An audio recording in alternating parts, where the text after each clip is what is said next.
Hey everybody, this is the next Vanheim part. I got Blood Magic 5, and I found a lot of magic sites, but before I do that, I want to check out some of these confrontations. This one is just Micklin doing a raid with a single Air 2 mage. All he does is summon Air Elemental. This is a very good way to raid provinces of your opponent. If you're wondering how to raid, you can just do it with a single mage, give them a few gems, and they can take, you know, a lot of PD pretty easily. As long as it's, just province defense. And here is Micklin trying to fight the Ivy Lords.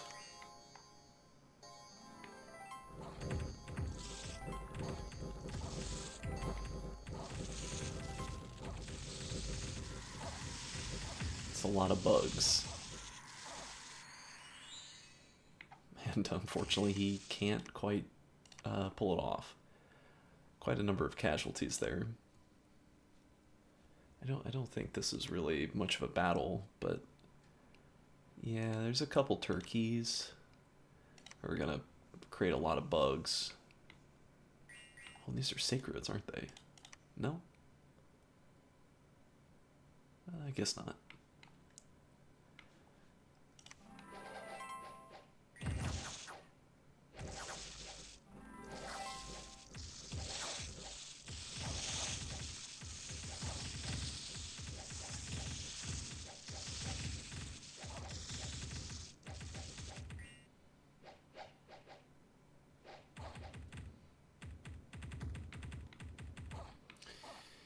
Yeah, I mean, Swarm is pretty capable of killing province defense, but like actual troops with protection, especially these Abyssians with their heat aura, it's kind of not going to work out.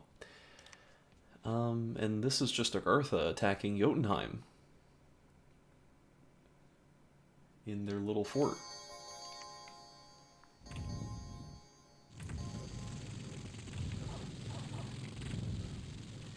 It's not much of a battle. I don't know if I've shown Agartha's Bless, but this is what that's what it is.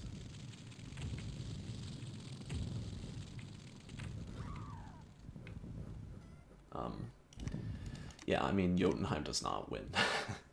They do actually kill a Shard Guard, but certainly not good for Jotunheim. That was his one remaining non-cap fort. So all that remains is this isolated capital, which Van Roos is just continuously trying to siege down. Although it seems like Zabalba's not interested in fighting Van Roos over it, I guess because of Agartha showing up. And Agartha's made pretty good gains since the war started, taking this peninsula and taking this underwater zone. As far as I can tell, he's taken no casualties whatsoever outside of that one lone shard guard. Oh yeah, yeah. Let me show you these magic sites. So I found one here in the Sleepy Mountains, the Whirlwind of Cyclone. 4 air gems per turn? That's crazy. That's insane. That's a ludicrous magic site. And there's also a silver mine here, which is cool. I found a magic site here in the Bowl of Dust, the Desert of Sighs, Death Gem, and an Air Gem. That's kind of crazy, but you also get this mage, and this guy's very nice.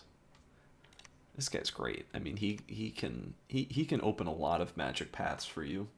Unfortunately for me, I kind of already do air, earth, and even a little death. Actually, even a little fire too. So he's not like a super amazing mage for me. I already invested in the Death 2 guy, so he doesn't do that much for me. But fire air is cool. But I mean, the gems are great. And the last site I found, I guess it was here. Yeah, I found a Brigand Lair, not a good one, but also a Whisperwind Tower. So look at how many air gems I'm suddenly making. Like my gem income just spiked big time. Also, finally getting Blood Slaves going on turn 32. Holy moly, that's so late. But I am allegedly a blood nation, so I should be doing that. And blood hunting, forging more owl quills, Forging a Frostbrand, researching everywhere. And, yeah, I'm going to start blood hunting here, too. This is what's in my inventory currently. Yeah, I don't have the money to produce infantry anymore, really. So I'm just making nothing but mages. And that's likely the way it's going to be for a little bit. I've moved some elves over here, and hypothetically, I believe Mictlan should not be able to see them because they are stealthy troops. Like, all these units have stealthy. So, presumably Mictlan can't see this cluster over here because I sneaked to get to this province. I don't know if preaching or site searching reveals them. I would assume preaching does, but site searching doesn't. This is his pretender. It's a colossal head. So that's going to be a problem because I don't have a lot of means to deal with a giant stone statue head. I have access to earth magic, so I can craft some, somewhat decent items. I don't think Smasher works because it's not an inanimate object, I think, because it's a magic being. I don't know.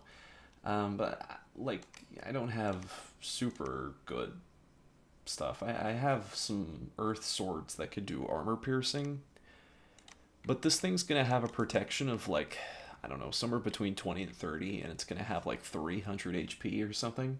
So, if I'm going to fight Mictlan, it's going to be very important that I have tools to break this god, because nothing else that I've seen Mictlan produce is very scary. Alright, he's got raiding mages, he's got turkeys, he's got flying units, he's got some pretty, the Moon Warriors are competent troops.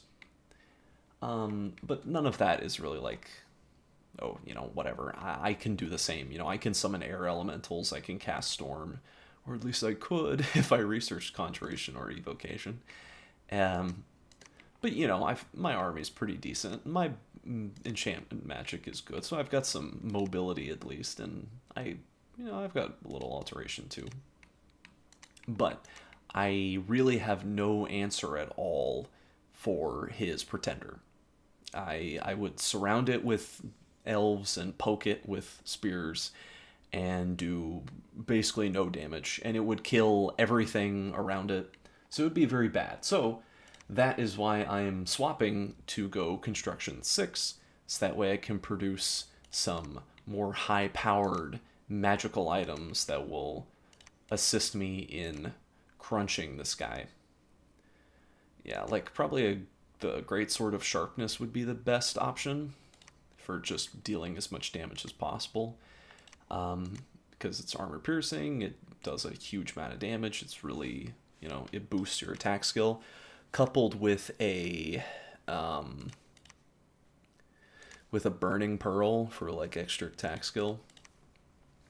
Yeah, that would be pretty good. If I had 10 of them, maybe, I could kill this pretender god. But that's a lot of gems, and that just kind of seems a little ridiculous. I don't think this pretender is, I don't know what Mictlan's going to do with it. I can't rely on the fact that he's going to move his pretender. He's going to teleport it out of his cap, and I can jump on it with 10 Van Jarls with great swords of sharpness and execute it. I can't rely on the fact that that's going to happen, so I have to assume I'm going to fight it in his capital. And anyway, that's why I'm going for construction 6, in case you were curious. And then after that, conjuration 5, because I want air elementals. They're very strong.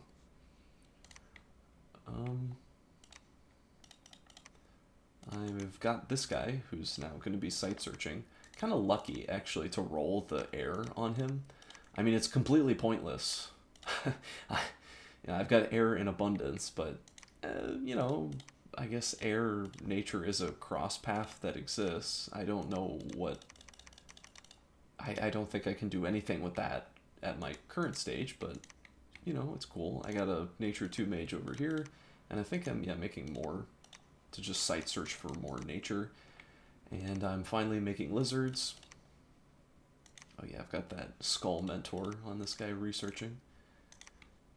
And yeah, basically just researching everywhere. Blood hunting, foraging. Not doing anything super crazy. Diplomatically, Marignon is... I don't know what he's doing. He's just recovering from that war, I suppose. He is building a fortress here. Hopefully he doesn't know how incredibly lucrative this province of 120 is. Zabalba is, I assume, just blood hunting. Kind of looks like that's what's going on. And also site searching with these mages. Or maybe he's just preparing to walk over here to fight Agartha. It's like thugged them out. I wonder why this is independent. Must just be bad luck. I mean, Zabalba, honestly, the player's gotten a lot of shitty luck this game. Like, I feel like Zabalba, more than anyone else, has just gotten constant independent retaking his province events. You know, that kind of, like, it just seems like it happens all the freaking time for Zabalba. Whereas I don't... has it happened to Abyssia even once? I don't know. Maybe. I've never seen it happen to Nabaa, but my scouting of Nabaa is quite bad. I'm really just, I mean, you can see, like, I'm only producing one scout anymore, because I don't feel like having more scouting information than what I've got is very useful. Like, what? I could observe what's going on over here. It doesn't really mean anything to me. I can't do very much about it. Like, if Nabaa owns this, or if Man owns this, I don't care. It doesn't make any difference to me. I'm just going to assume Nabaa owns this entire unexplored region. And if that's the case, you know, whatever. Nabaa is the threat. Nabaa is the big threat of the game. Apart from maybe the Frog or Marignon. And that's just what I'm assuming. So, are there any interesting mercenaries? I suppose not. I got the Death 2 guy again. No AIs yet. These are the thrones currently. Am I doing anything to try to reclaim this? Am I making a Shambler skin? No. I guess not. Probably should. Should retake these provinces. I don't know how I'm getting income from this ocean province. It's not connected to anything. I have no clue how I'm getting money from this. Like, how I'm getting 80 income, because it's just completely isolated. Yeah, I have no clue. No idea how that works. Maybe some, like, weird sailing interaction or some shit. Like, it's, oh, you know, you just go along this river, which is totally not just like a painted object on the map that doesn't actually mean anything mechanically. No, you can... the income sails up the river. I mean, if that's how it works, that's actually kind of cool, but I don't think that's true. I assume it's just some sailing bullshit. Like, oh yeah, we can sail over here. We can sail over the Independence to the ocean. I don't know.